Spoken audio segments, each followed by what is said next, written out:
Lead, an ingredient used in paint to give color and texture, has been discovered to pose a huge risk in human health, particularly children and the environment.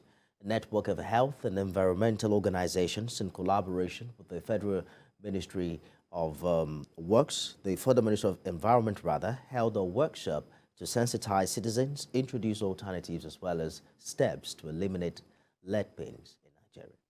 Health experts say children are more exposed to lead additives in paint due to their hand-to-mouth behavior. Lead poisoning accounts for about 0.6% of the global burden of disease, and this exposure in young children has resulted in hyperactivity, drug use, and incarceration.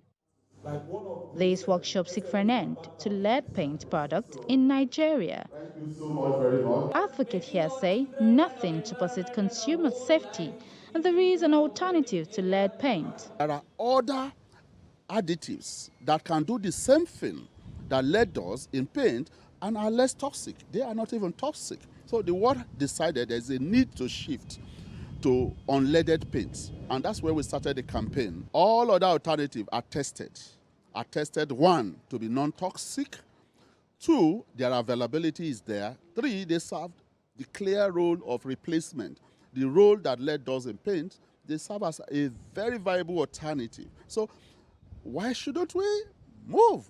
In the meantime, the Federal Ministry of Environment is partnering with relevant stakeholders to ensure that chemicals are well managed, just as there are plans to enlighten consumers on the health and environmental risks of lead paint. One of the areas we can address this issue of lead in paint is to carry the sensitization to homeowners.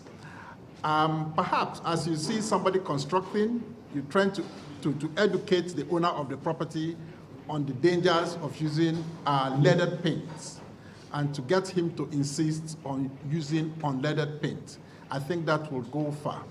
There is no known level of lead exposure that is considered safe, but experts say there is a need for Nigeria to have in place an effective and sustainable regulatory measures to ensure the protection of its populace. Move forward to the next.